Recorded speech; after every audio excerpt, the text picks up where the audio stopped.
Oi,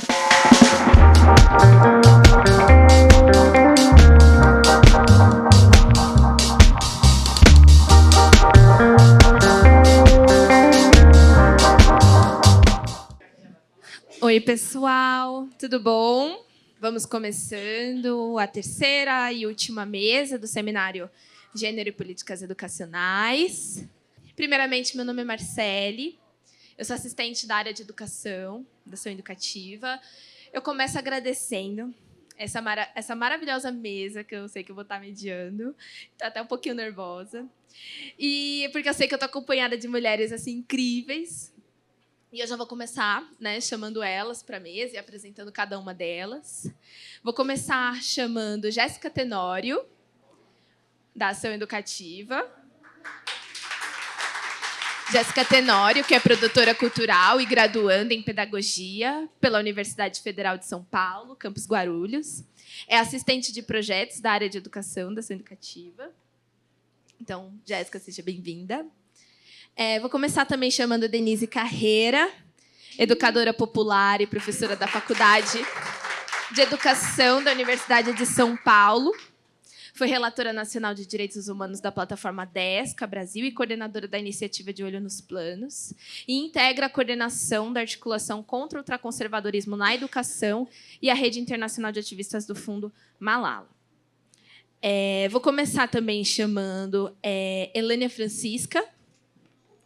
Elânia Francisca é psicóloga, psicanalista e sexóloga, especialista em gênero e sexualidade e em sexualidade humana, doutoranda em humanidades, direitos e outras legitimidades, fundadora do espaço Puberê, de convivência e cultura, localizado no Grajaú, trabalhando saúde, educação e cultura junto a adolescentes com foco no desenvolvimento sexual saudável. E quero chamar aqui também a poeta Queen, participa de slams de poesias da Zona Leste de São Paulo. É acadêmica da Academia Estudantil de Letras, Fernando Anitelli.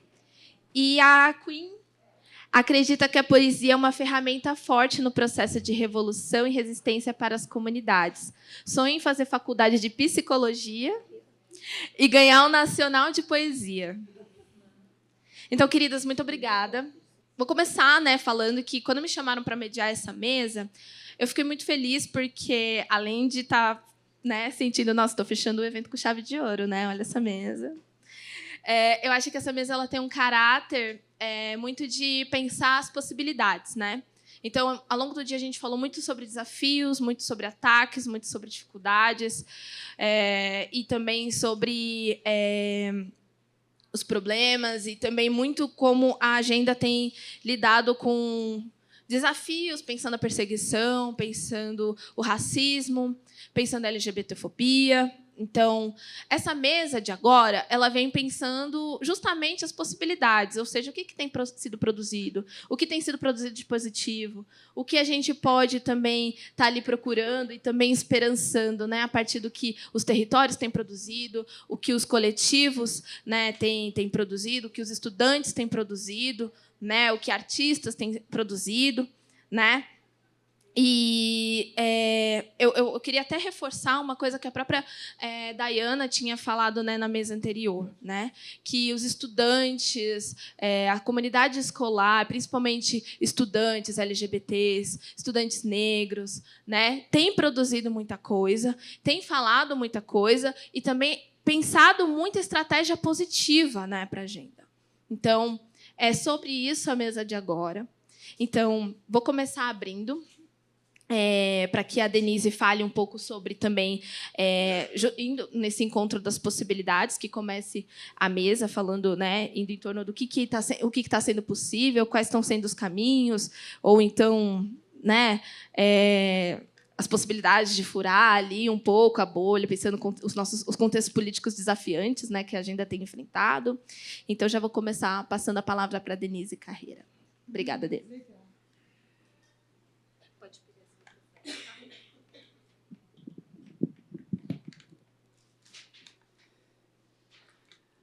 Boa tarde, gente. Boa tarde. Prazer imenso estar aqui.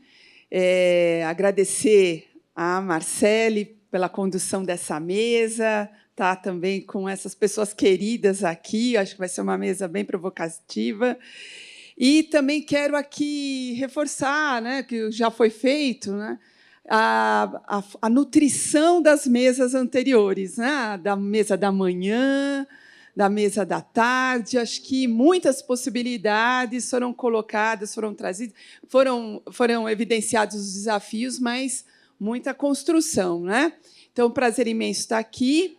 Eu também estou aqui como parte dessa equipe do projeto Gênero e Políticas Educacionais. Eu estou mais responsável pela parte do debate sobre as agendas. Que agendas são essas, né, que a gente deve apostar ou construir, né? O desafio de construção de uma agenda. E essa construção de agenda, né, ela se nutre de todo um processo que vem de longe, né? Ingrid, do Cladem, queridona, Silvia da Ecos, que, desde o final dos anos 2000, a Sandra aqui também está, nós construímos, né, uma agenda de atuação que foi consolidada no Informe Brasil Gênero e Educação, que foi lançado na OEA, né, e em 2011, depois foi atualizado em 2013, depois também atualizado em 2015. Então, essa construção vem de longe e articula várias iniciativas, né, nesse espírito da construção de rede, né? Então, muitas coisas que foram colocadas aqui mostram que a agenda, lá desde 2011, né, dos 6 desafios, ainda se fazem muito atuais, né, dos 6 grandes desafios da agenda de gênero e sexualidade para o Brasil, né, que aqui eu vou rapidamente lembrar quais eram 6. A desigualdade entre mulheres, que foi bastante abordada aqui, a exclusão sistemática dos meninos negros, o currículo ainda, né, o currículo sexista, racista, transfóbico, capacitista. A quarta, a segregação das mulheres em carreira, meninas e mulheres, de garotas e mulheres adultas em carreiras do cuidado, né? Sociais, carreiras sociais, de políticas sociais desvalorizadas pelo projeto Sociedade aí vigente, pelo modelo de desenvolvimento. E o último desafio que a gente destacava é a educação infantil, o acesso desigual à educação infantil. E aí, nas 13 recomendações, chamamos a atenção para a EJA, para vários outros desafios que o informe Gênero mostra que ainda, né, ele é bastante atual. Eu quero aqui também parabenizar a liderança desse trabalho da Babi e da Marcele, né, de terem coordenado toda essa construção e esse seminário. Bom, como a Má falou, eu vou aqui, junto com as pessoas da mesa, trazer aqui algumas provocações sobre agenda, possibilidades, levando em conta toda a complexidade que foi abordada nas mesas anteriores, né, e sem a pretensão de construir respostas, mas talvez chamar a atenção para algumas possibilidades aí de agenda, né? Má, por favor. Então, acho que o primeiro desafio é isso, né? Da gente não cair naquela coisa de que está tudo dominado, né? Que os grupos de extrema direita, que esses grupos autoritários dominaram tudo, né? Apesar do Trump, apesar, né, do resultado das eleições municipais, apesar da manipulação das agendas, tudo isso que já foi bastante colocado, apesar do arcabouço fiscal, apesar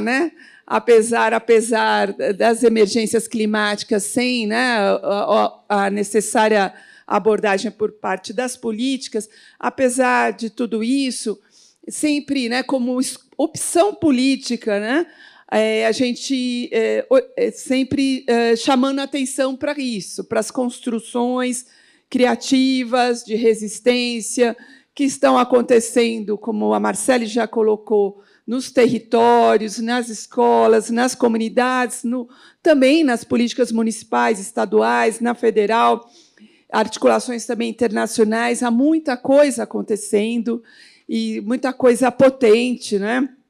que eu destaco aqui, né? E que também ganha mais potência quando a gente tem governos progressistas, com todos os seus limites e contradições, mas, como o Alexandre também chamou a atenção, a gente tem um outro espaço, né, de atuação, de pressão. Então, há muita coisa acontecendo. E o desafio nosso, né, é ter sempre um pé, né, no nosso caso da educação, no trabalho com as escolas, com as comunidades, e o outro pé nas políticas, né? Então, esse sempre foi algo que a gente perseguiu. Pode passar.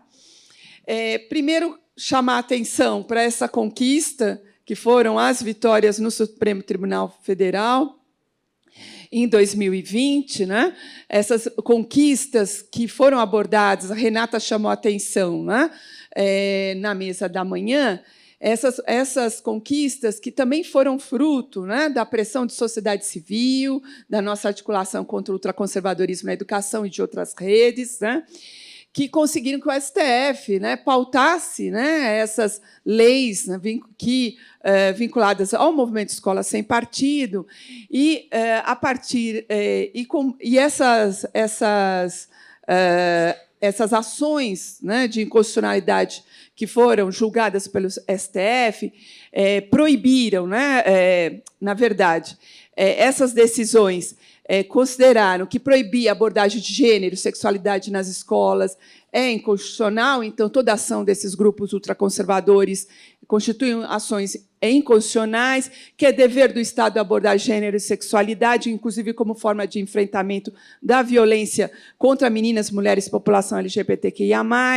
Também as decisões do STF chamaram para o poder, a fronteira entre o poder da família, né, e até onde as famílias podem, né, determinar o que a escola deve abordar nos seus currículos. Então, o STF deixou muito nítido que cabe ao Estado brasileiro, né, garantir o acesso a conhecimentos científicos e humanísticos às crianças e adolescentes do país, para além das doutrinas de suas famílias religiosas e políticas, né, e também questionou a ideia da neutralidade da educação, que a educação tem que estar a serviço do enfrentamento das desigualdades. Mas a gente teve também uma conquista muito recente, muito importante para o nosso campo, que foi a ação direta de inconstitucionalidade, agora em julho deste ano, a 5668, onde, julgando, né, uma ação que trata do silenciamento do PNE, no PNE de gênero e sexualidade, o STF determinou que o Estado brasileiro promova a igualdade de gênero e sexualidade, né, a diversidade sexual, por meio da educação. Então, a 5668 ela é muito, muito importante. Aqui destacar também o papel do advogado Paulo Liotti, que é também vinculado à articulação.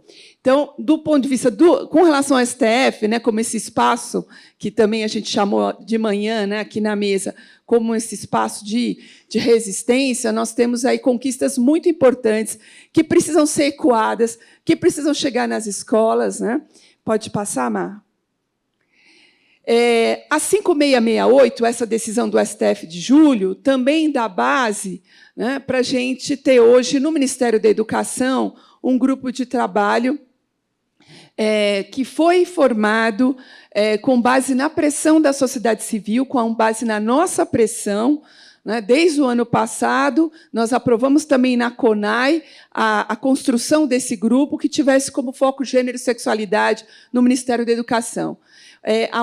O Ministério, hoje, né, dos eixos da desigualdade, só gênero e sexualidade não tem, né, uma política definida, né, formatada.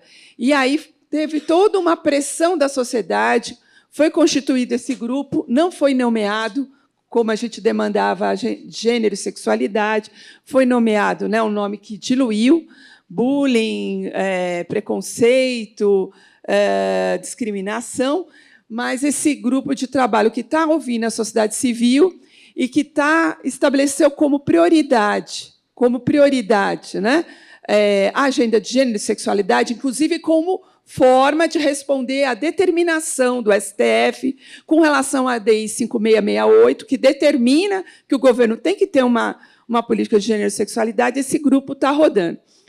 O que vai ser dele, a gente ainda não sabe, mas nós, várias de nós aqui, estamos atuando para que dele nasça o Plano Nacional, né, de promoção da igualdade de gênero e diversidade sexual, numa perspectiva interseccional para as políticas, né? Então, nós estamos trabalhando para isso, com 9 eixos. Então, vamos ver. Mas, de qualquer forma, há uma movimentação fruto da nossa pressão de sociedade civil e também, agora, legitimado pela ADI 5668. Pode passar, Má.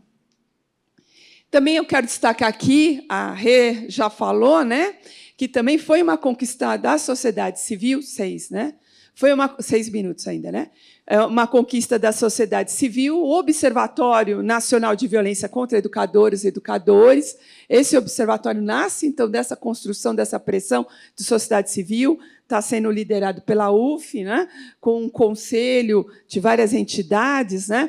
Então, esse observatório, a ideia justamente é que ele possa, né, receber as denúncias de perseguição, tem um apoio jurídico, apoio psicológico às profissionais que estão sofrendo censura, né, e essas perseguições. Então, isso é uma conquista nossa, de sociedade civil, né? Eu acho que isso é importante ser visibilizado.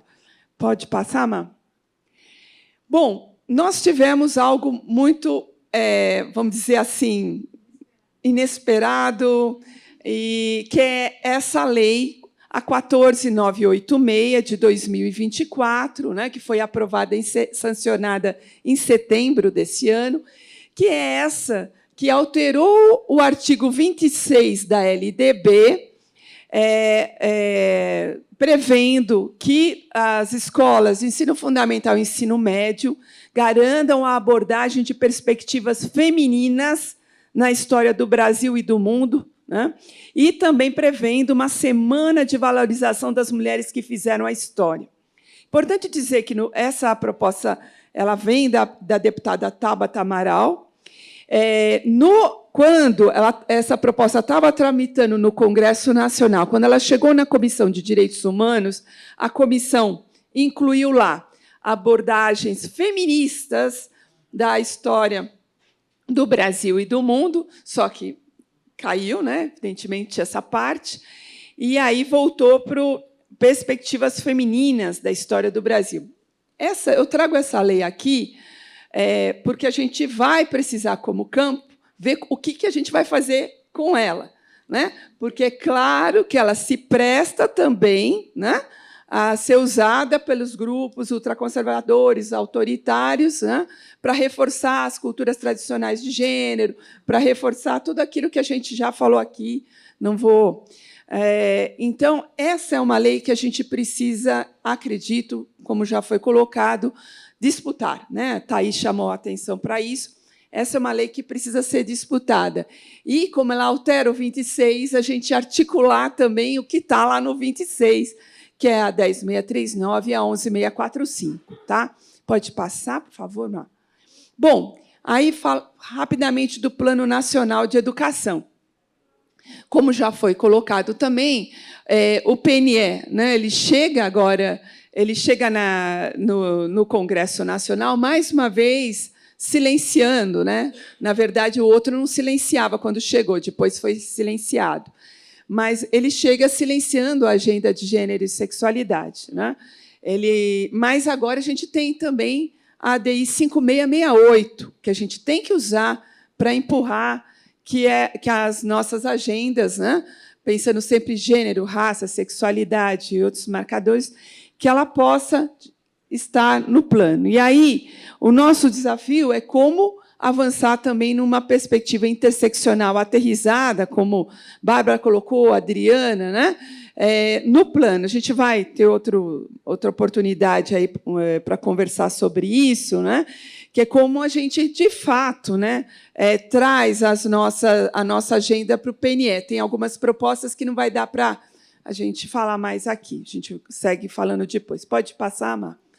Bom, também na linha do anúncios e possibilidades, algo que também faz parte, né, desse trabalho que a gente constrói nessa parceria e com a ação educativa, anunciar que nós estamos construindo os indicadores da qualidade na educação gênero e sexualidade na escola, né? Para quem... Só vai para, por favor, a tela seguinte. Para quem não conhece, essa metodologia Indicadores da Qualidade na Educação é uma metodologia desenvolvida pela Ação Educativa, em parceria com o Unicef, em alguns desses também com o MEC. Hoje a gente tem, né, desde os indicadores ensino fundamental, educação infantil, relações raciais na escola, relações raciais na educação infantil e ensino médio. Mas você volta agora para isso. Então, o que é isso? Essa é uma metodologia participativa voltada para as escolas, né? Ela, como eu disse, ela integra uma família chamada Indicadores de Qualidade na Educação. Ela disputa aquilo que também a Alexandre trouxe, que é a política de avaliação educacional. A política de avaliação na educação no Brasil sofre de uma profunda distorção, que é o gigantismo das avaliações de larga escala e a desvalorização da chamada avaliação institucional participativa, né? Então, essa metodologia está muito ligada em fazer essa disputa, né? E o que ela gera? Qual que é o barato dela? É produzir rodas, né, para construir diagnóstico participativo, autoavaliação, né? Construir plano de ação escolar e recomendações para as políticas públicas. A gente tem usado essa metodologia, o Relações Raciais, acho que é a que tem sido mais usada, né? Ligada à implementação da 10, mas nós estamos trabalhando esse material nessa perspectiva de gerar um material que fortaleça as comunidades escolares para sustentar a nossa agenda ali no cotidiano. Porque qual que é o desafio dessa metodologia? É produzir rodas que ampliem a corresponsabilidade com relação a determinadas agendas, né? Então, nós estamos trabalhando também com a perspectiva de terminar até dezembro. Essa metodologia que vai ser um volume, que vai ser distribuído também para as escolas, para provocar e ser algo que também os coletivos estudantis possam abraçar e fazer rodar também no cotidiano escolar. Legal. Pode passar, Má? Pode passar? Sim. Então, só o anterior, Má? Tá. Só pode passar? Eu acho que o nosso desafio é realmente não deixar isso que essa extrema-direita quer que a gente aconteça com a gente, né? O medo, né? O isolamento, o esgotamento físico e mental das nossas educadoras, das nossas ativistas, essa desorientação, né, constante diante do caos. Isso também tem muito a ver com um texto que a Sônia Correia, grande parceirona nossa, feminista, compartilhou depois aí da vitória do Trump, que é esse texto de um ativista chamado Daniel Hunter, que chama 10 maneiras de prepararmos e da gente se centrar, né, agora nessa realidade pós-vitória do Trump, né? Então, acho que o nosso desafio é como a gente segue alimentando o trabalho em rede, como é que a gente segue construindo coalizões e alianças amplas, como também já foi colocado na mesa, né? Quando possível, né? Tendo nítido, como já foi colocado, quais são essas agendas que a gente não abre mão, até onde a gente pode ir com as negociações, mas há espaço. E aqui eu quero evidenciar duas agendas que nós fizemos uma aliança bem ampla. A da militarização, né, o combate à militarização das escolas, nós conseguimos articular uma aliança bem ampla, envolvendo até, né, atores do campo educacional, que não necessariamente a gente vai estar junto em várias das agendas aqui de luta, e a educação domiciliar, que está adormecida, mas, né, é uma agenda com efeitos terríveis para o nosso campo, né?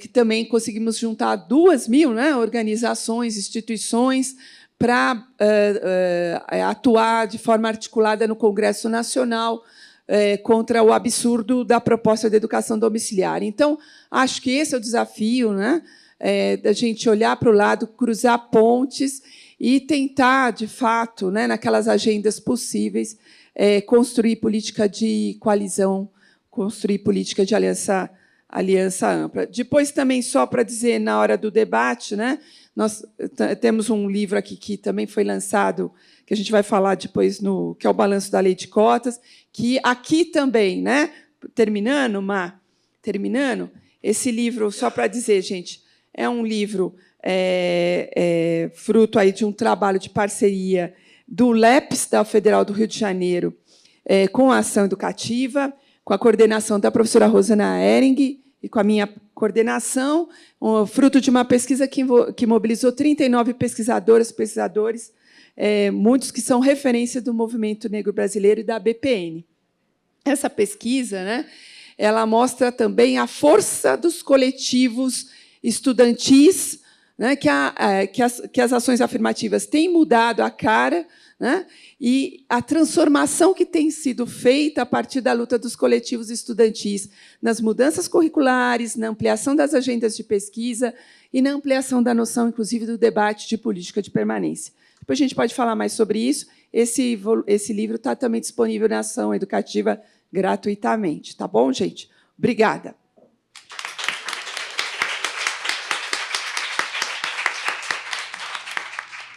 Super obrigada. Para também a gente avançando também no debate, que eu sou geminiana, eu tenho que me conter um pouco na minha fala, quero falar muitas coisas. Eu vou passar já a palavra para Jéssica Tenório, que também vai trazer, né, na sua fala um pouco também sobre a dimensão da cultura, pensando no debate de hoje. Contigo, amiga. Tá bom. Bom, estou um pouco nervosa, porque é um pouco difícil a gente falar, dialogar com tantas referências, né? Porque eu sou estudante de pedagogia, então muitas pessoas aqui são referência na minha pesquisa, no meu estudo na faculdade. Eu quero começar fazendo mais uma continuidade da minha apresentação, porque eu acho que faz sentido, nesse momento, quebrar um pouco o gelo. Bom, meu nome é Jéssica, eu sou cuiabana, estou em São Paulo, já vai fazer 8 anos. Vim para cá pela perspectiva de trabalho mesmo, de estudo, entendendo que aqui estão as melhores faculdades, os melhores de tudo aqui. Então, vim com esse sonho. Sou filha do Antônio e da Matilde, sou iniciada em Orixá, sou filha de Ansan e de Oxóssi. Também sou tia, sou irmã, e, às vezes, também sou educadora, sou produtora cultural, atuo estudando pedagogia na Unifesp e também trabalhando na assistência de projetos na ação educativa, mais voltado nos projetos de relações raciais. E aí é que eu quero puxar para um ponto de encontro, assim, tanto na minha atuação enquanto educadora, como pesquisadora, mas também como no meu lugar de trabalho, né? Hoje eu tenho a possibilidade de trabalhar com um assunto que me atravessa e que permeou muito a minha trajetória para chegar até aqui, que é esse lugar, meu corpo é alvo do quê? Que eu acho que foi uma questão que eu entendi assim, muito quando eu entrei no espaço escolar. Tem pouquíssima memória, porque eu acho que a gente entra muito num lugar de negação também, né, dessa realidade. E aí, na pedagogia, é um exercício que eu me faço, assim, voltar nesse lugar enquanto estudante e hoje como professora. Assim, qual é o link que eu preciso fazer? Quais articulações são necessárias para a minha atuação em sala de aula e fora dela também?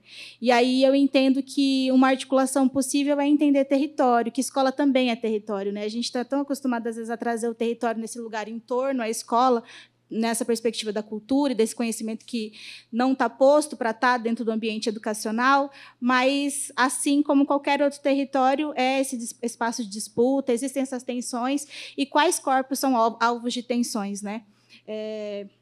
E aí, quando eu paro para pensar nisso, eu vejo muito na minha trajetória, enquanto jovem, essa possibilidade de circular.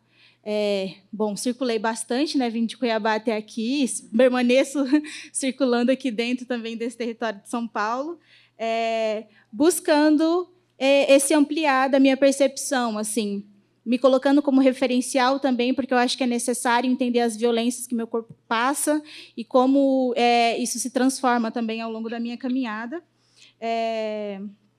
Então, Queria apresentar um pouquinho para vocês o trabalho que eu faço na produção cultural. Por 5 anos, eu tive a possibilidade de trabalhar numa pesquisa junto com a minha coletiva, chamada Coletiva Inã, onde a gente pesquisou as relações de afeto dentro de 2 terreiros de candomblé aqui em São Paulo.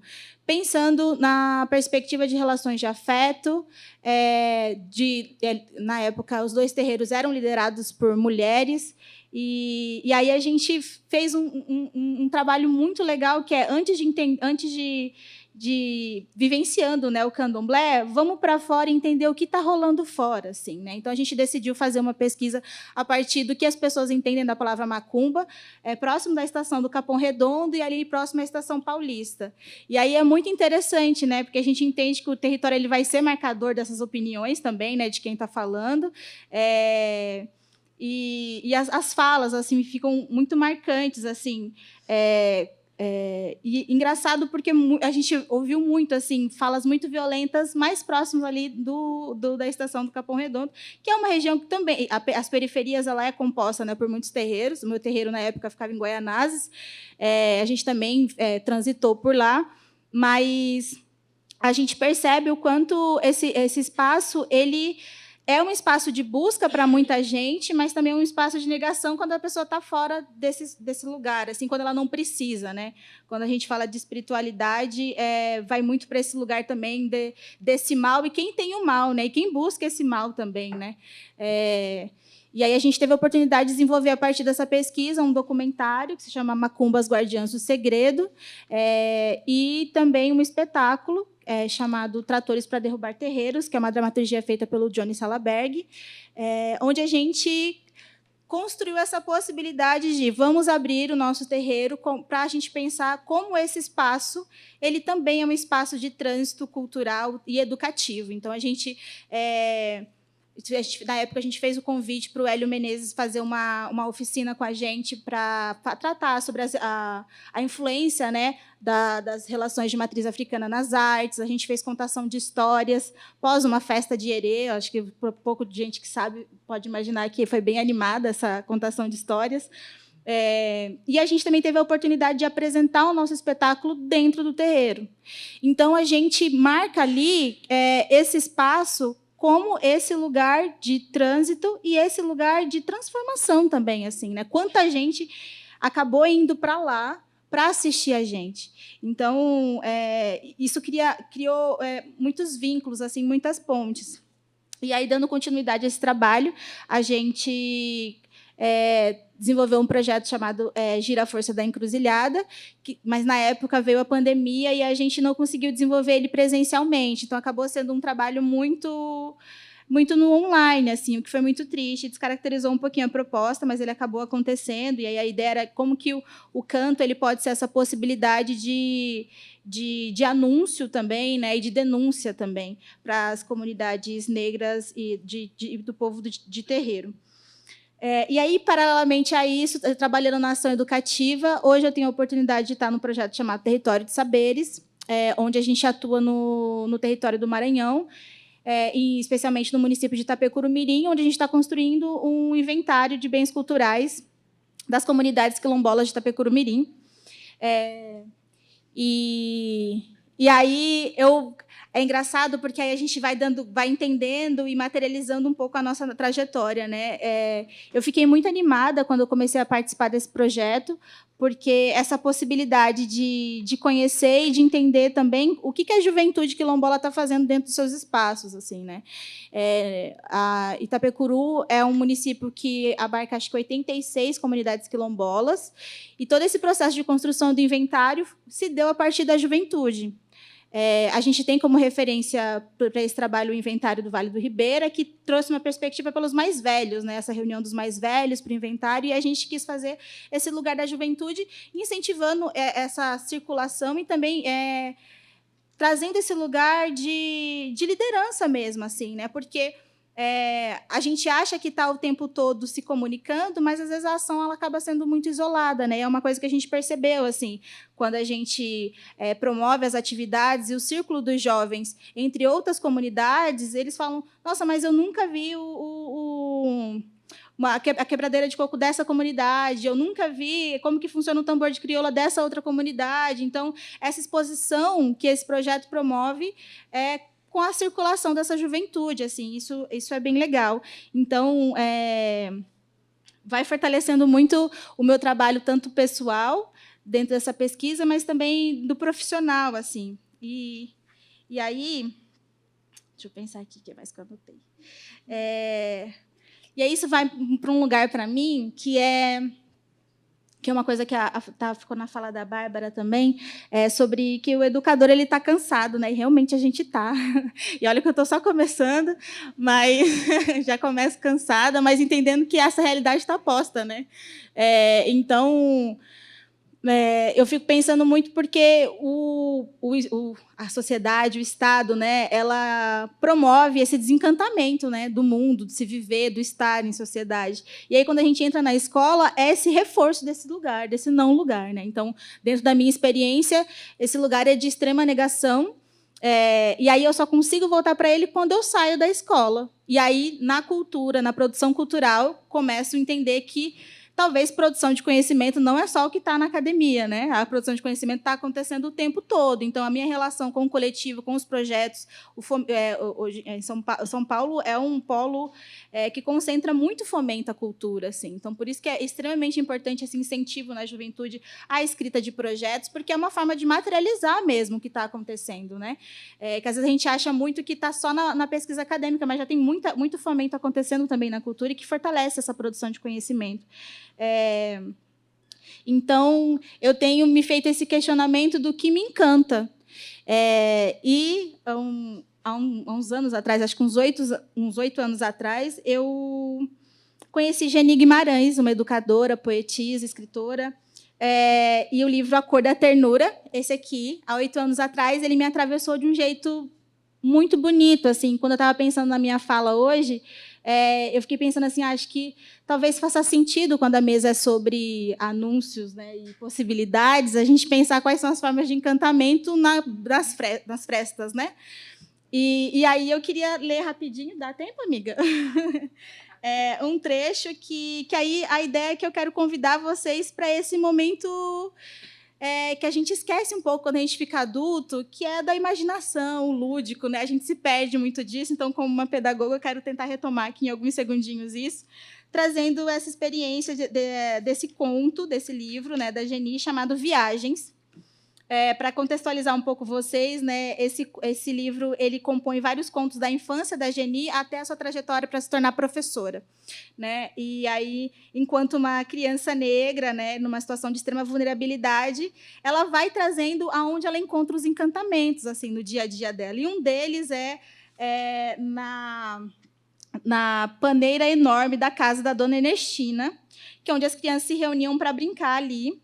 E aí, num dado momento, as meninas se reúnem e organizam um balanço nessa árvore. E aí começa uma briga entre as crianças, porque elas combinam uma quantidade de balançadas para que todo mundo consiga fazer dentro do tempo ali que possível para as crianças brincarem. Só que Geni, durante a experiência dela desse balançar, ela viu essa possibilidade de visitar diferentes territórios. Né? Ela fala que ela já foi numa balançada, ela vai para Minas Gerais, ela vai para o Rio de Janeiro, ela vai para a Bahia. Só que tem um lugar especialmente que ela quer ir, mas ela quer ficar um pouco mais de tempo, que é Santos. Porque uma pessoa falou para ela sobre a sensação de entrar no mar, sair dele, sentar na areia e se secar assim, no sol. E aí ela pensa assim, bom, vou organizar aqui. Troco 3 dias de balançadas com vocês para que eu possa balançar por mais tempo e fazer essa visita. Né? Então, eu vou ler mais ou menos esse trecho para vocês. Sentei-me no balanço e iniciei a caminhada. Fechei os olhos para poder ver melhor o trajeto. No instante, estava no centro da cidade. Vi os prédios onde as pessoas riam, riso de rico nas janelas escancaradas e flores encolhidas nos jardins suspensos. Senti fome e parei para dar uma beliscada. Comi pão de padeiro com mortadela, bebi garapa de cana. Não quis igualzinha às que eu estava acostumada a beber, água morna com açúcar. Descansei um pouco e rumei para a praia. Já ia botar o pé na água quando lembrei que não se pode entrar nos rios com a barriga cheia. Sentei-me, então. Respirei profundamente para chamar o mar. Ele olhou-me ressabiado. Pensou, pensou. Decidi atender ao meu pedido. Decidiu atender ao meu pedido. Andou de cobra, preguiçoso e pesado. Senti certo medo. Tanto mistério na sua enormidade, tanta magia nas suas lendas, tanta perfeição e sapiência no seu devolver à terra o que dela leva. Mas ele se chegou, humilde e forte e doce. De afinidades fiquei plena e tomei liberdades. Muito prazer, estou te amando. O prazer é... Nisso o empurrão me joga longe da praia. Então, eu trago esse trechinho aqui do conto, porque quando eu li ele, eu senti o que Jani estava tentando dizer aqui. E aí eu acho que é o que acaba faltando para a gente durante a nossa prática educativa, é esse lugar do sentir mesmo, né? Que aí a gente, a pedagogia de muitas mulheres negras aí vem falando desse lugar de afeto, né? E não é no afeto no sentido do amor, mas o de se afetar, né? Chega um certo momento que o professor ele perde a sensibilidade, né? Como foi falado. E só que do outro lado, o estudante ele depende dessa sensibilidade, desse se afetar, porque são muitas violências ali que são direcionadas a esse corpo. Então, é um pouco isso, gente. Eu espero que vocês tenham gostado.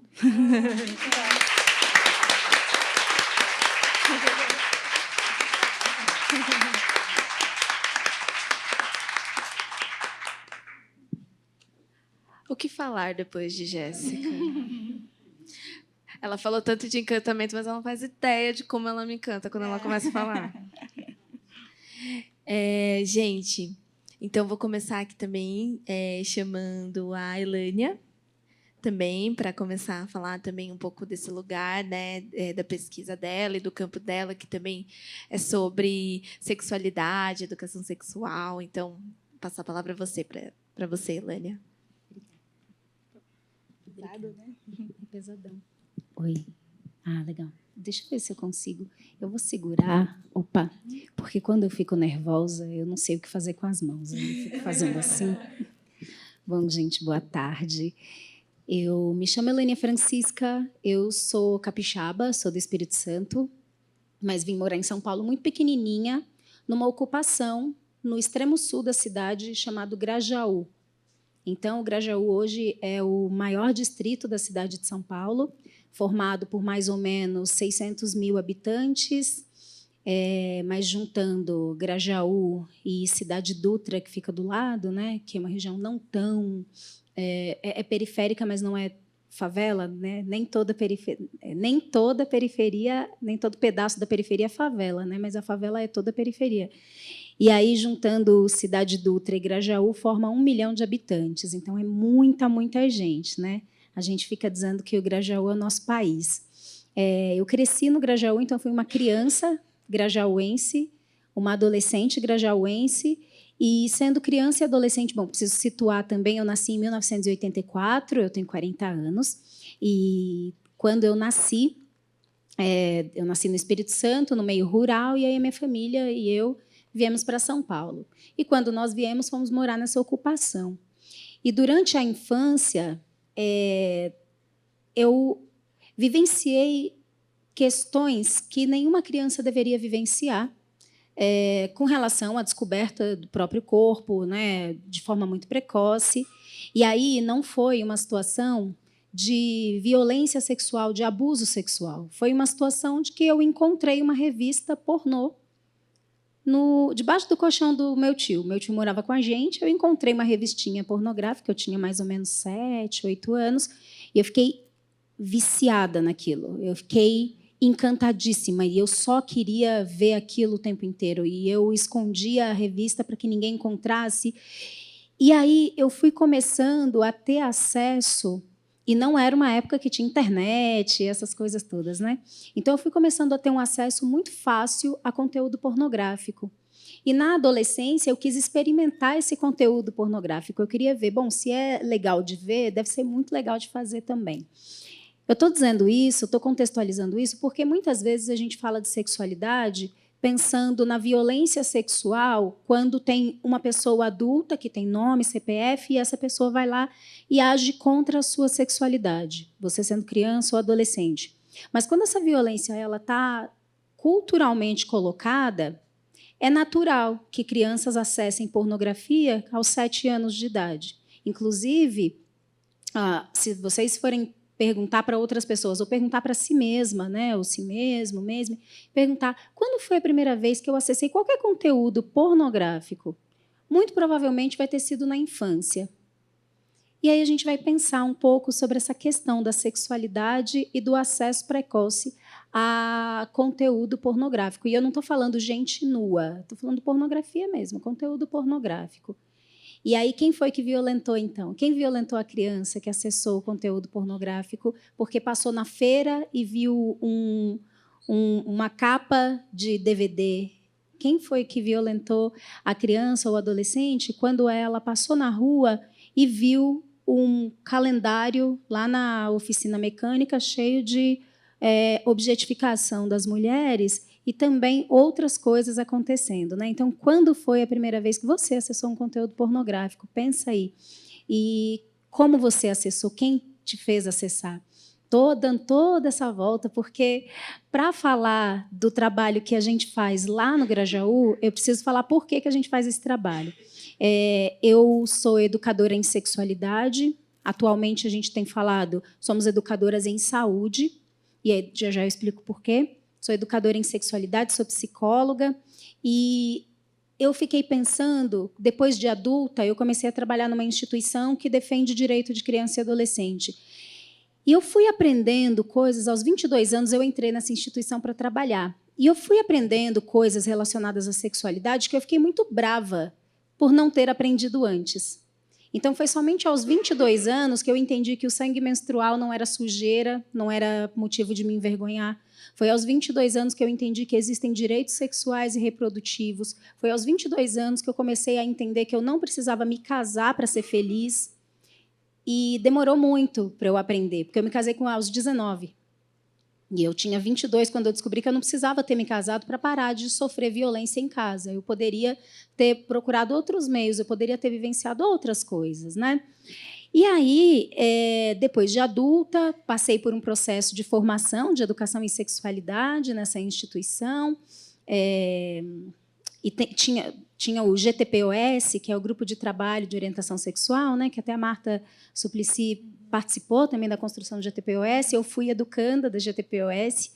E aí eu falei, não, eu preciso devolver para a minha comunidade aquilo que eu não aprendi quando criança, quando adolescente. E aí nasce o Espaço Puberê. Puberê é a junção de duas palavras, puberdade e erê. E aí, puberdade e erê, porque a gente vai pensar nesse encantamento. Aí você estava falando dos desencantamentos, você falou assim, né, que a gente experimenta desencantamentos com o mundo. E aí eu pensei muito que no puberê o que a gente quer promover é uma educação em sexualidade do encantamento. Então, de entender que a puberdade ela anuncia encantamentos e não um sintoma de algum adoecimento. A adolescência é um adoecimento que, com muita sorte, aos 18 passa. Nós não vamos por essa linha, né? A linha que nós vamos é a linha de que começou um processo bacana de encantamento. E, assim como todo encantamento, precisa ser cuidado. O encantamento é forte o suficiente para levantar, suspender a realidade, mas ele é frágil, porque qualquer coisinha pode fazer o encantamento acabar. Então, quando se trata de pessoas que estão na puberdade, a puberdade começa ali entre os 8 e os 9, né, anos de idade, e acaba entre 14 e 15, aí segue um pouquinho mais a adolescência. Então, a puberdade ela é essa coisa que acontece no finalzinho da infância e no começo da adolescência. Aí a puberdade. E a gente vai falando, isso é potente, isso é bacana. Seu corpo está mudando, isso é potente, isso não é um fracasso, não é uma coisa ruim. A gente vai nessa perspectiva de educação em sexualidade. E uma das coisas que eu fui aprendendo enquanto educadora em sexualidade, educadora em saúde, foi que muitas vezes as pessoas diziam assim: o meu maior problema na hora de trabalhar com criança e adolescente de periferia são as famílias.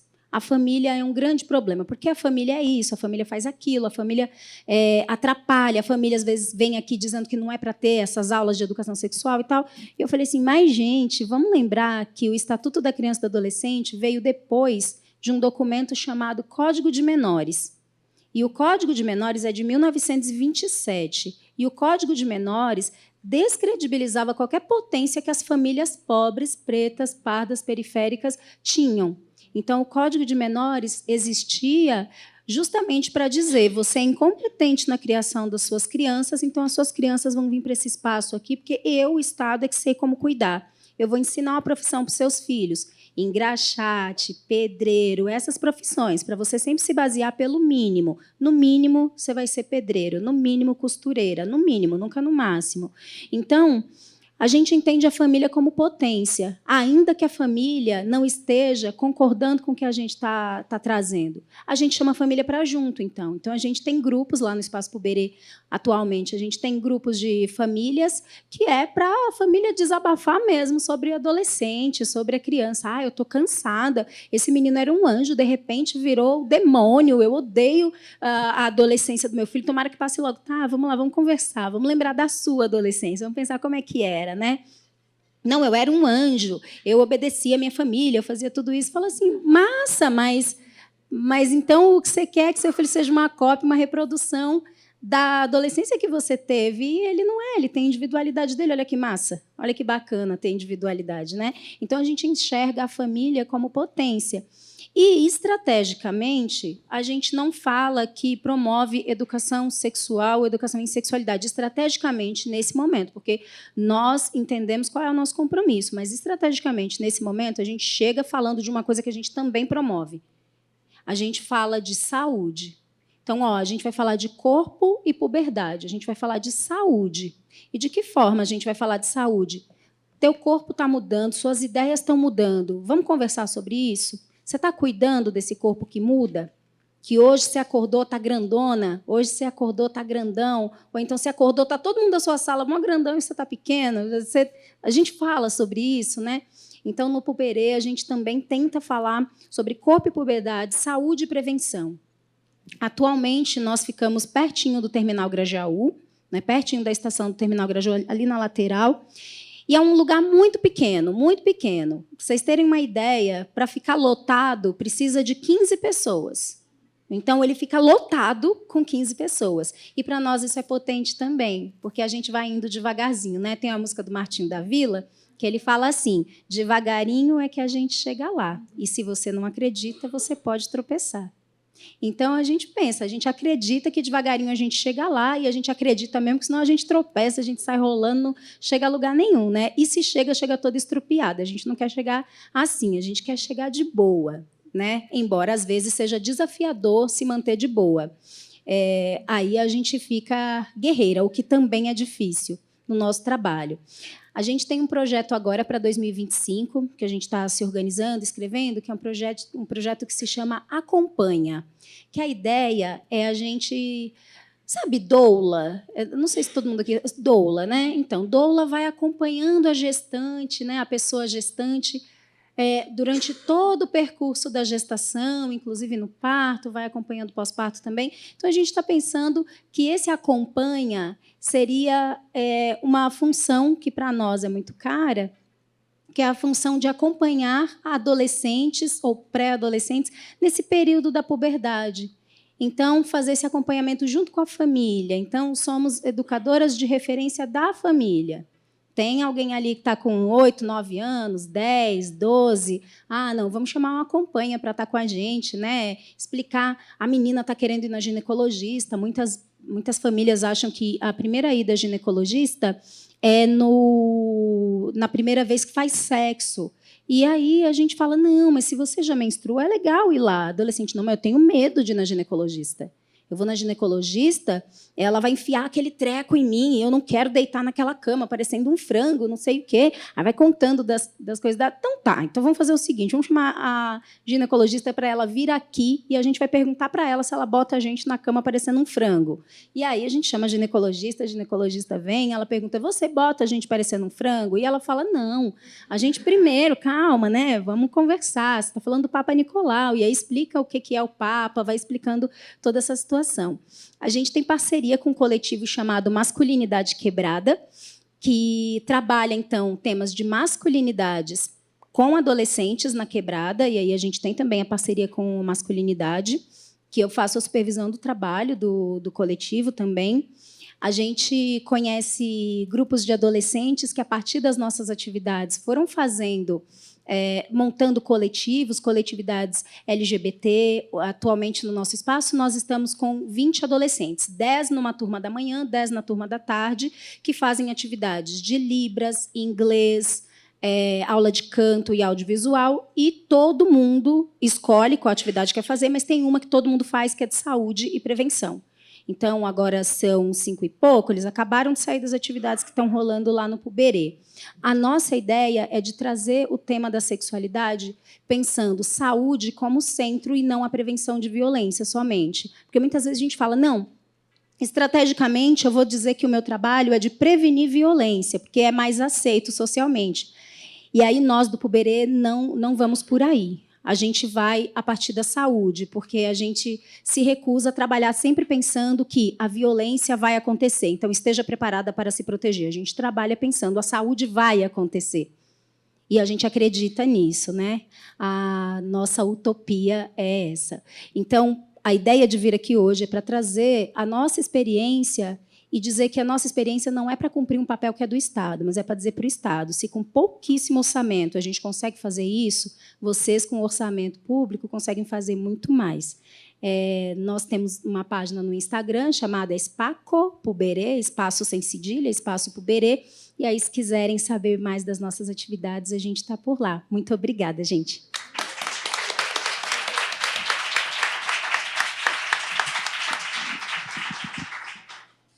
Super obrigada, Elânia. Assim, eu já sigo o Espaço Puberê, porque eu sempre, quando aparece uma oportunidade assim para falar de sexualidade, trabalho com jovens, adolescentes, na quebrada, eu penso, Elânia. Então, eu sou fã, já admitindo aqui. E agora a gente vai passar a palavra para essa maravilhosa que está aqui comigo, a Queen, que vai falar um pouco sobre a experiência dela no slam e na poesia. É contigo. Bom dia, gente. Então, boa tarde, pô. Perdão, estava meio atrapalhada. Então, eu sou uma poeta, escritora, slammer. Tenho 15 anos e eu venho lá da Zona Leste de São Paulo, Itaquera. E eu estou aqui para falar hoje sobre coletivo e comunicação.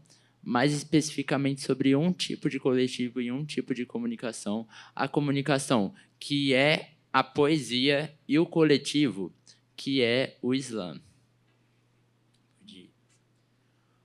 O slam, ou slam de poesia, slam poetry, resumidamente é um movimento cultural que teve início lá na década de 1980 em Chicago.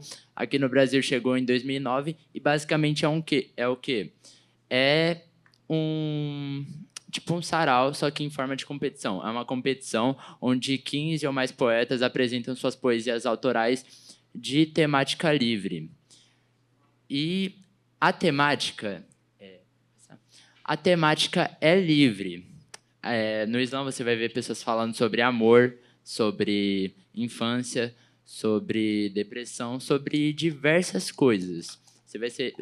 Você vai ver diversas pessoas falando sobre diversos assuntos, mas um assunto que ganhou muita potência com a poesia marginal, com o Islã, porque o Islã é uma arte marginal, é uma arte da periferia, foi as poesias de militância, as poesias sobre feminismo, as poesias sobre transfobia, sobre homofobia, racismo. Então, é um tema muito popular e, tipo assim, é o que mais repercute no Islã. Quando uma pessoa pensa em Islã, além da poesia, ela já pensa, poesia de militância e tal. E, assim, o Islã... Deixa eu só dar uma olhadinha aqui. O Islã, ele me ensinou a ocupar meu espaço como pessoa trans na sociedade, para me posicionar, para me colocar diante das situações, enfrentar aquilo que eu tenho medo e lutar pelos meus direitos.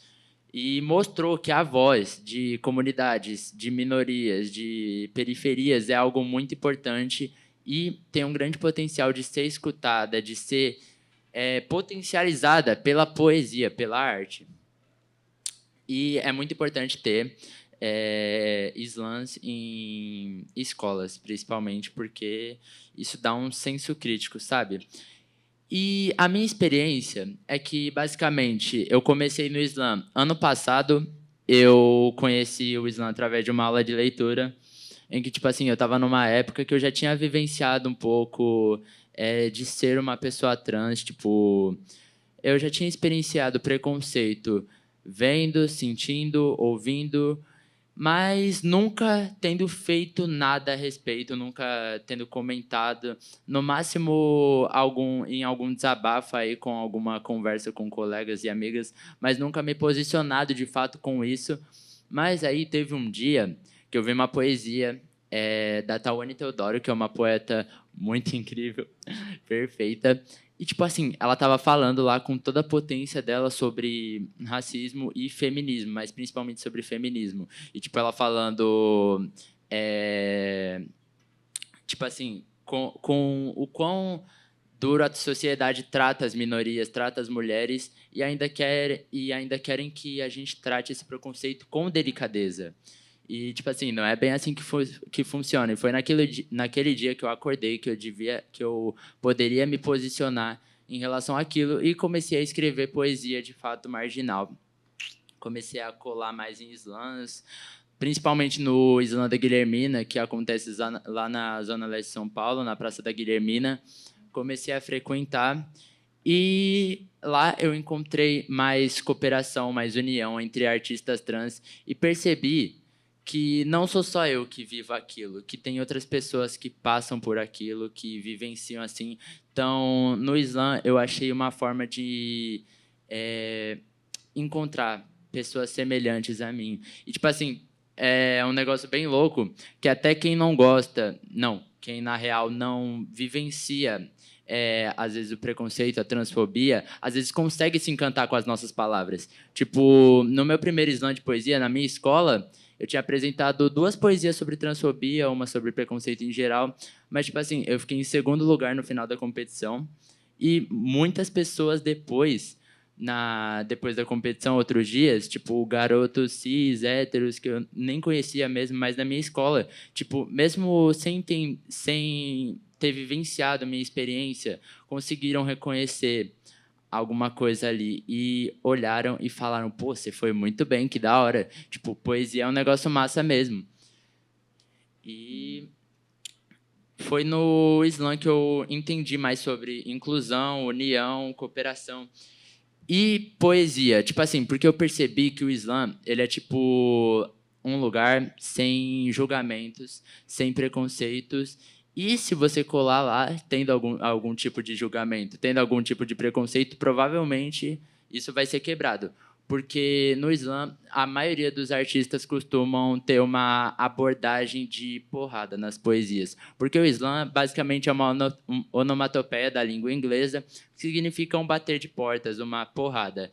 E muitos poetas levam esse sentido ao literal da palavra e fazem isso na poesia, assim, como forma de atacar, denunciar o sistema, sabe?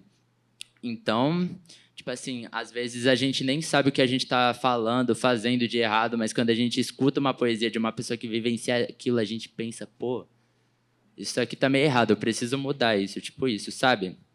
E é todo esse papo de inclusão e cooperação que a gente vivencia lá, de um artista se reconhecer no outro, o outro no um, a gente reconhecer a vivência de outras pessoas, entender isso e se ajudar também e engajar o trabalho de artistas, que já não é um trabalho muito fácil aqui no Brasil, principalmente com a arte periférica, com a arte marginal. É complicado. E essa mudança que a gente tenta fazer na sociedade acontece em grande e pequena escala. Geralmente em pequena, mas a grande está se tomando em proporção assim, porque o cenário do slam está crescendo cada vez mais. Eu acho que ele começou a tomar mais forma, mais potência em 2015 com os vídeos do Slam Resistência. Por aí, 2018, 2015. Enfim, eu ouvi falar que teve um vídeo da Tawane Teodoro recitando no Slam da Guilhermina, eu acho, que repercutiu muito no Facebook, chegou a 18 milhões de visualizações, tipo, aqui no Brasil, em outros países que falam português também, Angola, Moçambique e etc.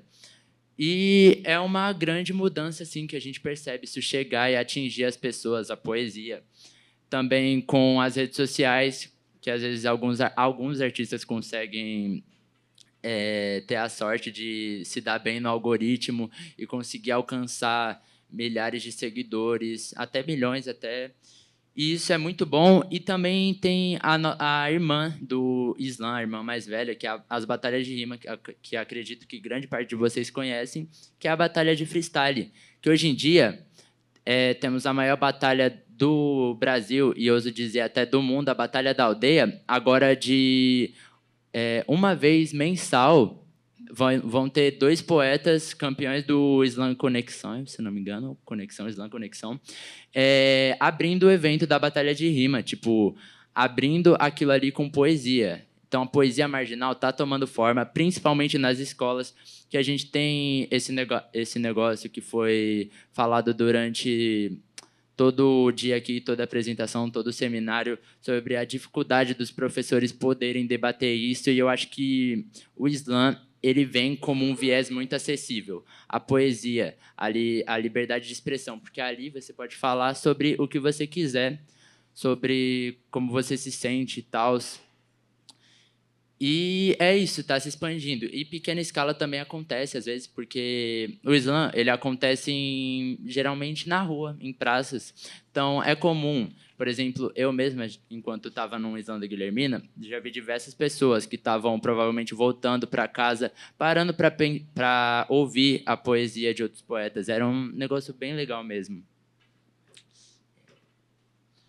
E eu acho que um grande fruto, assim, que eu acho que é o que eu vejo mais potencial nesse negócio de educação, poesia e tudo mais, é o Slam interescolar, que é basicamente um Slam que acontece com 20 poetas, cada um representando sua escola. Esse ano o pessoal do Slam da interescolar teve mais de 300 inscrições, se eu não me engano, do ensino médio e ensino fundamental 2, e passaram por um projeto de seletivas e tal, até dia 13 e 14 chegar na final, 20 poetas representantes da sua escola, 20 do ensino fundamental 2 e 20 do ensino médio. E é tipo assim, o Slam que eu acho que tem o maior impacto como uma pluralidade, que atinge várias pessoas, porque primeiramente a professora passando isso para os alunos em sala, o Slam. Depois, o Slam na escola mesmo, então, tipo, até pessoas que não curtem poesia, não curtem fazer, ou nunca souberam o que é de fato a poesia, se interessam, acabam compartilhando coisas sobre isso com a família, com colegas, e acaba repercutindo ali na escola, às vezes até no bairro e tal, até chegar nas seletivas, que encontra poetas de determinadas regiões, porque, assim, é São Paulo inteira que está ali. Tem gente de Campinas, do Capão Redondo, de Itaquera, minha escola. Felizmente, a MF 8 de Maio está classificada para a final desse Slam interescolar. Enfim, escolas de toda a região ali de São Paulo estão envolvidas nesse negócio e vão estar em Bela Vista, no Teatro Sérgio Cardoso, dia 13 e 14, representando suas escolas, suas quebradas, falando poesia. E isso é um negócio muito impactante, que atinge muitas pessoas. E é interessante de ver, principalmente pessoas marginais, pessoas periféricas. A arte, a poesia marginal, ocupando um espaço assim, o centro de São Paulo, um teatro assim, um teatro municipal, é um negócio muito interessante mesmo. E é interessante a gente levar isso para frente, esse negócio da poesia, porque eu não sei explicar, mas eu acho que essa frase se encaixa muito nesse contexto, que é uma frase do MC Cid, que ele diz que o futuro só pratica com aquilo que o presente ensina. Então, a gente está passando isso para frente, está tentando colocar a poesia em mais lugares aí, para promover essa liberdade de expressão e forma de debate, assim, como é um ambiente super acolhedor, que, independente de o jeito que você o seu jeito em si, a sua pessoa, você não vai ser julgada, julgado, julgade. Enfim, é um espaço plural e totalmente acolhedor. Eu acho que basicamente é isso. Aqui eu queria encerrar convidando vocês a conhecerem slams em SP, que tem diversos. Ó. Aqui tem o Slam da Guilhermina, que acontece, como já diz no nome, na Guilhermina, no bairro da Guilhermina, lá na Zona Leste de São Paulo. Toda última sexta-feira do mês, às 9h30. Termina um pouquinho tarde, mas vale a pena ver.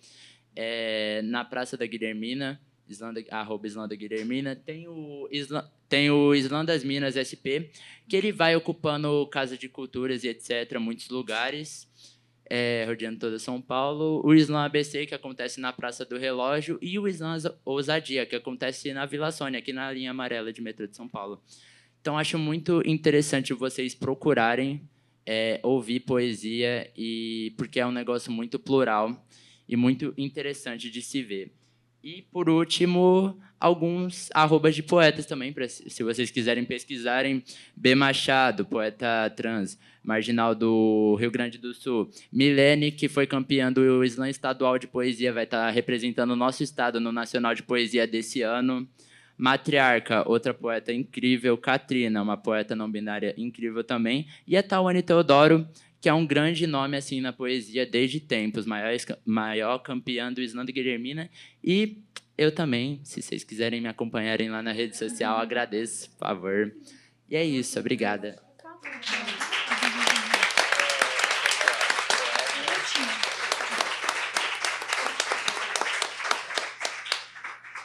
Gente, o que eu tenho a dizer? Não, e é muito foda, né, Queen? Porque você vai fazendo uma fala que também eu vou me encontrando muito no meu próprio ensino médio, porque às vezes era difícil, né, falar de alguns temas e eu até de violências e de problemas que eu vivenciava no meu cotidiano da escola. E às vezes era difícil falar com gestão, era difícil falar com professores, era difícil falar até com colegas, né, falar sobre gênero, sobre raça, sobre sexualidade, né, e o nosso cotidiano, né? E às vezes eu juntava uma galera, ia para um slam e parece que o cenário mudava, né, um pouco. A discussão, a coletividade, as relações, elas acabavam se transformando quando a gente se deslocava de slam, de sarau para sarau. Então, você é gigante, trazendo várias referências aí, muita inspiração aqui já por você. E acho que a gente vai começar, que é um primeiro bloco de perguntas. A gente vai abrir um primeiro bloco de até 3 perguntas. Não sei quem teria interesse de fazer alguma pergunta para a Queen. Paulo, já é uma pessoa. Para a Queen, para a Elânia, para a Jéssica, para a Denise Carreira. Pode ir. Acho que mais assim do que uma pergunta propriamente, eu acho que primeiro parabenizar, né? Que mesa legal. Eu não consegui fazer uma pergunta na mesa anterior, o tempo foi curto, mas era justamente sobre uma questão que me preocupa muito nesse debate, nessa discussão do enfrentamento ao ultraconservadorismo, que é o protagonismo da juventude, o protagonismo dos ideias dos estudantes, né? É muito complicado, né, a gente construir esse enfrentamento se a gente não tiver a galera junto. Então, se vocês quiserem comentar sobre isso, porque eu penso que e até por experiências que a gente viu em 98 em Campinas, num grupo LGBT que estava sendo recém-fundado, numa escola estadual chamada Maria Julieta Cartesani, que tinha 2 meninas lésbicas que estavam quase foram agredidas, e a direção da escola não fazendo nada, o nosso grupo fora da escola tentando incidir, e quem impediu que acontecesse a violência foram estudantes, o pessoal do Grêmio e outros estudantes que foram para cima. Então, eu queria colocar essa questão, porque senão a gente acaba pensando, tá, que são outras pessoas que vão. É importante o que a gente está fazendo, mas se essa galera da juventude não estiver junto, é muito mais complicado. E aí, eu acho que a poesia é chave. Eu tenho visto lá em Campinas batalhas de rima e slam, que eu vou lá e depois, quando vou em reuniões de militância, fico pensando como eu queria que essas reuniões de militância com essas batalhas, viu? Iam ser muito mais ricas, muito mais construtivas. Era isso, parabéns. E se vocês querem comentar essa questão, eu acho que a gente precisa muito entender. Sabe aquela frase, o nada sobre nós sem nós? Eu acho que isso tem que valer demais também para a juventude que está nas escolas, vivendo esse horror que é de um Estado governado por um fascista. É isso.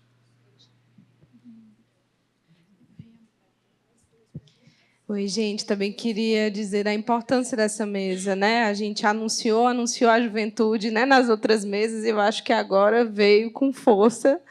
Né, eu sou do SEDECA, do Centro de Defesa da Criança e do Adolescente, e estou nessa caminhada junto com outras organizações, feita por adultos, mas que essas organizações não acreditam em saídas, em possibilidades, a não ser que essa juventude esteja à frente dos passos, né? Assim, dizer que a gente não acredita nessa infância que é universal e que não tem cara, não tem cor, não tem endereço, não tem território, não tem cultura, né? A gente acredita nessa juventude que está aqui na mesa e que está dizendo o que tem para dizer, né? Assim, dizer que é muito bom de escutar essas possibilidades, assim, e que o SEDECA foi muito atravessado também pelas ocupações das escolas, né, lá em 2016, e o quanto que, acho que o Alexandre tocou nisso na mesa passada, sobre a gestão democrática das escolas e democracia nas escolas, né? Eu acho que quando a Queen traz esse tom, né, de que as escolas podem ser esse espaço, né, auto-organizado, que os próprios jovens vão propor e vão executar e vão ser quem é, né, quem são. Eu acho que é muito por aí também, né? As nossas saídas, elas têm que ser institucionais. A gente tem que estar lá para propor e para disputar os espaços com a política pública, mas isso também é política pública que a gente tem que fomentar e tem que estar apoiando, né? Assim, dizer que é muito bom ver esses projetos, né? Que a gente não coloque também a sexualidade da infância num lugar que é só da violência, né? Esse lugar também é sobre colocar e entender crianças e adolescentes também com suas sexualidades, né? Assim, que eles possam exercitar isso de uma forma, inclusive, que seja saudável, né? E não só no tema da violência. Assim, dizer que estou muito feliz enquanto SEDECA de ouvir todo mundo e estamos juntos também.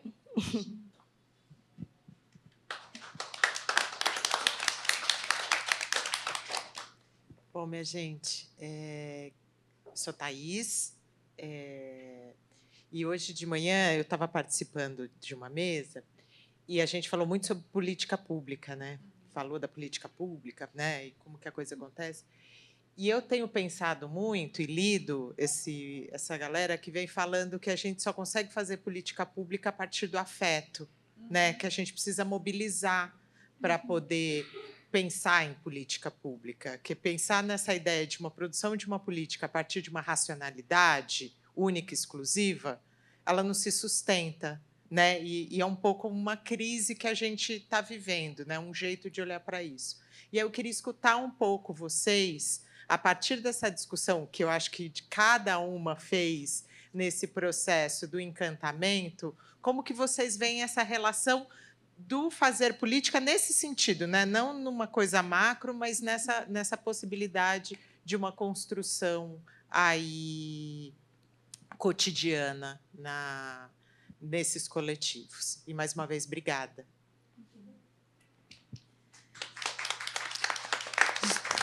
Gente, eu vou só roubar um pouquinho, só fazer um pequeno adendo, só também meio nessa chave da Thaís, que uma coisa que não tinha ficado nítido para mim na organização, não sei se para Má, para Jazz, para D, para o pessoal que já estava, isso estava tão perceptível, mas assim, acho que essa mesa também trouxe muito do como é importante a educação dialogar com a saúde, dialogar com o território, dialogar com a cultura, né?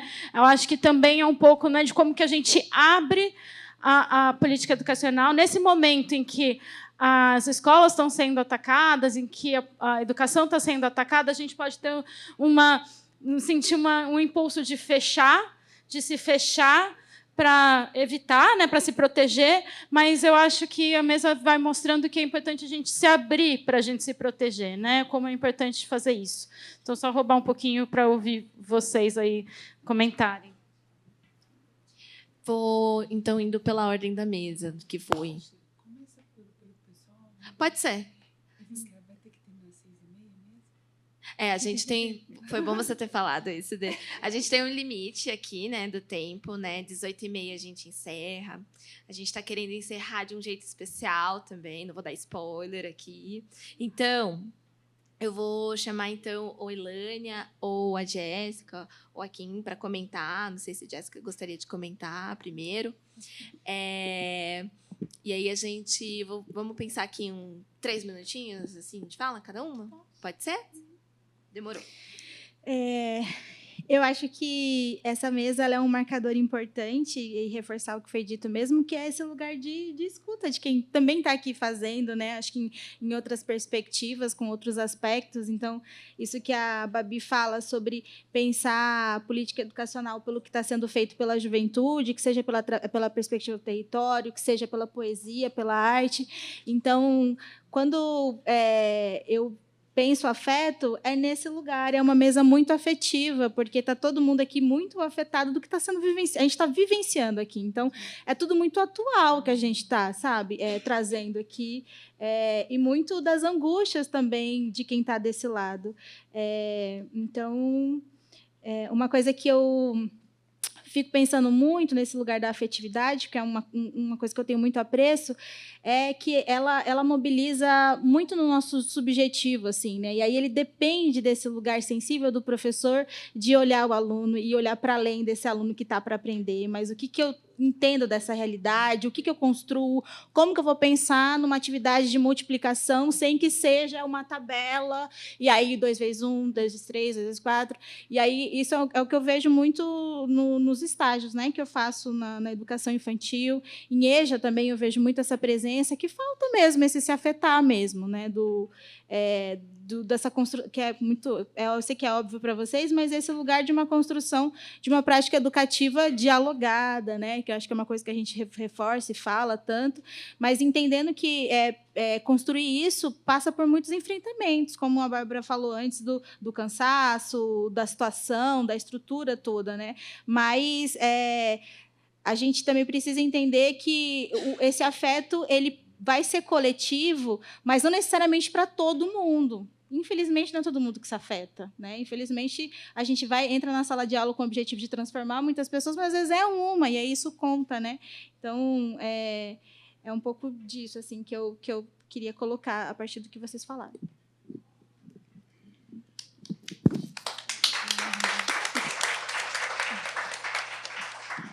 Eu fiquei me sentindo assim tentada a falar sobre a política no cotidiano, né? Então vou por aí. Thaís, né? Pronto.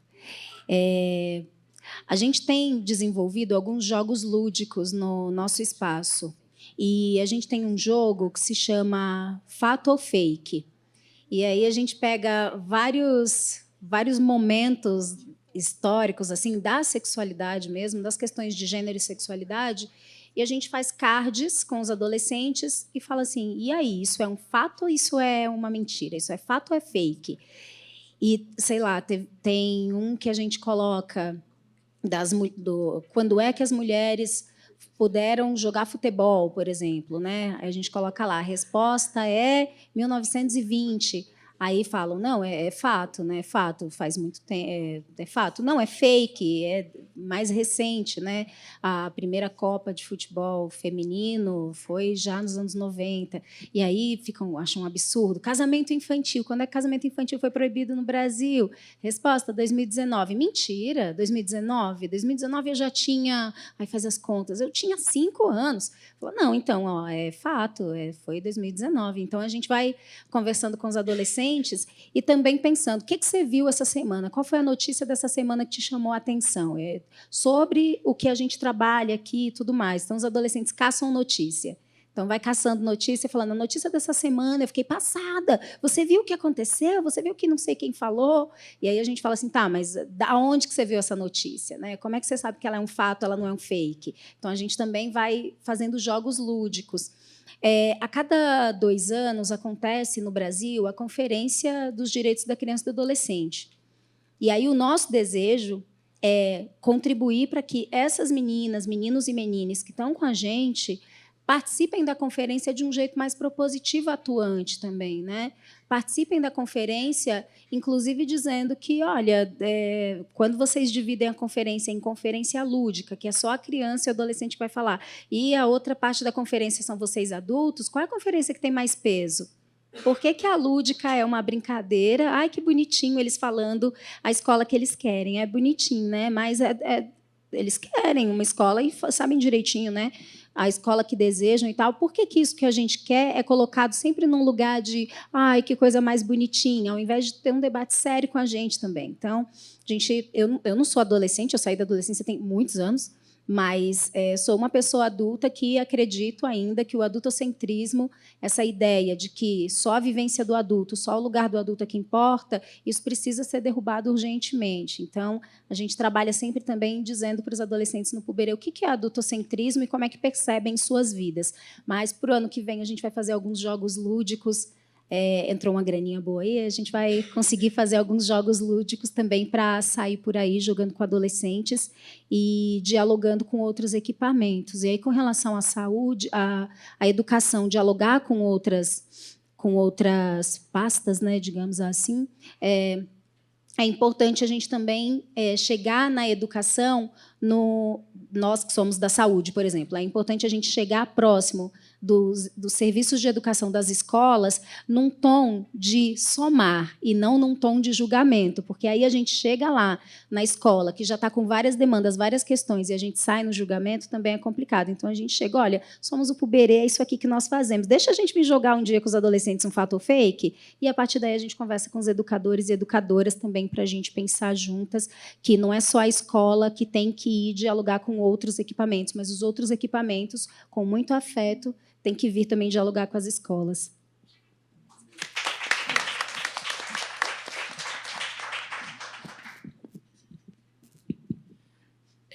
Então, eu achei os 3 comentários muito interessantes. Tipo, muito obrigada pelas palavras, tal. Só que sobre o primeiro comentário, sobre a importância da juventude, assim, em espaços como esse, em ter local de fala, assim, eu só acho muito importante, tipo assim, porque, como eu já tinha dito naquela frase do MC Cid, o futuro só pratica aquilo que o presente ensina, então a gente tem que ir construindo assim, porque a realidade é que, tipo assim, tem muitos adolescentes que às vezes nem se importam com assim, temas políticos, luta por direitos, mas uma parte se importa, e é importante a gente se importar para a gente garantir que, tipo, as dificuldades que a gente passou, as futuras gerações não passem, assim. Então, tipo, a importância do slam, assim, da poesia marginal, da juventude, ocupando esse lugar de voz de luta, é a gente fazer com que a próxima geração não chegue acovardada, assim, para os problemas, contra as dificuldades, contra o preconceito. Tipo, chegar com 2 pés na porta, sabe? Desse jeito mesmo, assim. E eu acho que é basicamente isso. Eu não tenho mais muito o que falar, mas só queria agradecer a oportunidade, a ação educativa, ao convite por estar aqui. É muito importante, né? Tipo, a gente ter uma pessoa jovem falando, a gente ter uma pessoa trans falando, principalmente sobre poesia, sobre arte, que é uma coisa muito importante. A poesia cura, a poesia salva, a poesia é incrível. E é basicamente isso. Também queria agradecer ela não está aqui hoje, mas a Cristina Assunção, que é fundadora do Islã da Guilhermina, que me indicou para a Bárbara para me colocar nesse seminário. Enfim, agradeço muito a oportunidade de estar aqui. É isso, obrigada.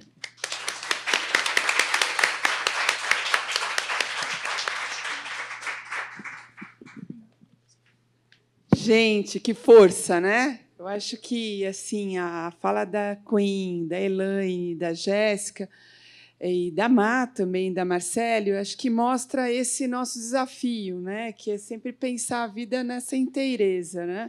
Eu acho que sempre foi essa nossa construção de ação educativa das nossas organizações, a partir da educação popular, compreender que nós precisamos estar conectados a essa energia vital, a essa força vital que está construindo alternativas no cotidiano da vida, que é o que interessa, né? Com toda a força, com toda a inteireza, né? E acho que, assim, quando a gente vai discutir política pública, e também dialogando com o que Thaís colocou, né, eu acredito que a política pública é essa política que tem que ser uma política pública em movimento, né? É essa que se constrói no cotidiano e que tem que é essa batalha para que mais gente, né, consiga acessar direitos e ter condições de fazer um trabalho, por exemplo, como a Elaine faz, com mais condições, com mais gente. A Elaine trouxe isso, né? Como é que o Estado pode, né, assumir propostas como essa, com toda a força, provocação que trazem para uma comunidade? Como é que a gente ganha escala? Porque política pública é escala, né? É o que a gente quer, que mais gente possa construir experiências, possibilidades, com muita poesia, como Queen e Jéssica também destacaram, né? Eu acho que Babi traz, né, que também é uma nossa construção, que é a educação, para a gente construir, enfrentar esse desafio todo que foi colocado no dia de hoje, tem que estar no cotidiano, com os movimentos, com os coletivos estudantis, e com as outras áreas sociais, inclusive para enfrentar essa política econômica tão restritiva, né, que faz com que a gente não consiga avançar na garantia de direitos, né? E acho, né, como eu disse para vocês no início, que a grande mensagem deste livro aqui, né, é a força dos coletivos estudantis, né, que, pela lei de cotas, pelas políticas de ação afirmativa, estão trazendo mudanças concretas, né, na função social da universidade, na forma como ela se coloca, né? Então, muita coisa está acontecendo, né, e é importante escuta ativa, né, e conexão, né, com tudo que vocês trouxeram aqui com tanta força. E a política pública que a gente acredita, a luta por políticas públicas também tem que ser uma luta com afeto.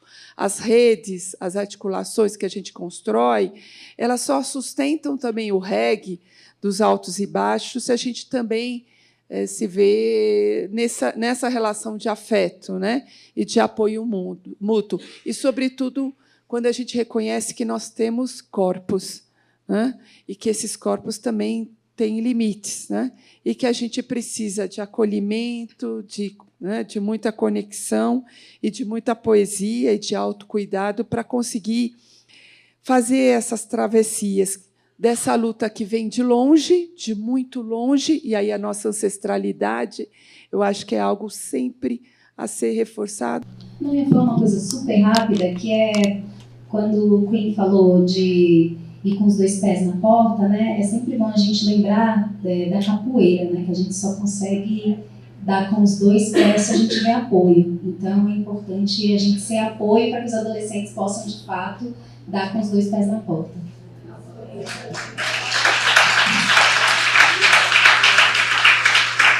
Gente, estamos encerrando o nosso evento, mas para fechar com chave de ouro mesmo, esse dia tão bonito que a gente vivenciou hoje, a Queen vai declamar uma poesia.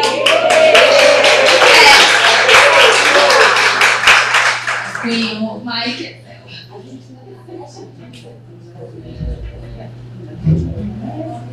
Então, só vou começar aqui e espero que vocês gostem. E o vocês, que eu falo muito nessa poesia, não é direcionado a vocês, cada indivíduo que está aqui, né? Porque essa é uma poesia assim que... Então, mas tipo assim, acredito que não, porque pelo conceito desse binário mesmo, mas essa poesia é mais contra a transfobia, contra esse sistema que tanto como pessoas trans. E é mais ou menos assim. E aí, SP? E aí, São Paulo? E aí, Brasil? Até quando? Até quando vocês vão deixar de nos enxergar como aberrações e quando vocês vão começar a nos enxergar como seres humanos? É que já é o 14º ano. O Brasil segue no top 1 de país que mais mata trans e travestis da nossa militância. Você segue reclamando. É que eu queria parar de precisar militar, mas não dá. A cada esquina virada, eu penso que eu vou ser a próxima. Que introvertido vai estuprar, matar, esquartejar, espancar mais. Eles dizem que pode bater, né? Tudo homem mesmo. Só que a minha vontade de escrever sobre isso já não me alcança. Escrevendo poemas eu tinha que sentir uma luz no fim do túnel, mas eu já não tenho mais esperança porque foram 30 homens. quase 30 homens batendo em 2 mulheres trans inocentes que quase morreram. É caso de sequência. Em janeiro, mês da visibilidade trans e 6. Ainda que eu acredite em coincidência. Porrada no corpo todo, sangue no rosto, na pele um imenso roxo dentre diversas pessoas na rua. Apenas 2 tiveram a mínima simpatia de prestar socorro. Felizmente, elas estão vivas. Mas o que a sociedade faz com as nossas vidas não é um ataque transfóbico, uma tentativa coletiva de assassinato. Então, na moral aí, parceiro, fecha a sua boca pra falar das travas. Na real, esquece. É que nem de falar, vocês têm coragem. Se esconde atrás de perfil anônimo, sem imagem. Então, espero que cada dedo seu quebre pra se parar de falar tanta coisa ruim na internet. E eu nem tô de blefe, não me estressa, que eu na real tô cansada. E quando que eu falo que eu quero que cada transfóbico suma, é um sonho, não é piada. É que é muita coisa que eu sinto. É que a minha resistência é uma resistência, a vida é decadência, desgraça é minha sentença, eu não quero ser escrava do destino, que as cotas trans chegaram pena que atrasadas. Oportunidade que nos falta cada dia. Eu até já pensei em desistir dessa carreira de poesia, porque, pô, parece que o único lugar que o corpo trans engaja na merda da pornografia. Mas mesmo com tudo, mesmo sofrendo no meio da visibilidade, no meio do orgulho, eu ainda digo sim. Eu sou uma garota trans sim, eu amo meu corpo sim, eu amo ser quem eu sou sim. E se eu quero viver além dos 35, pô, é óbvio que sim, mas eu acho difícil. Só que mesmo enfrentando com garra cada batalha, às vezes nós só quer paz. Eu quero saber, alguém me responde se nesse Brasil existia pedir demais. Até quando? Até quando vocês vão até quando vocês vão nos enxergar como aberrações, quando vocês vão começar a nos enxergar como seres humanos? Eu quero saber até quando. Até quando vocês vão parar pra pensar e perceber que, pô, a minha comunidade só tá tentando viver.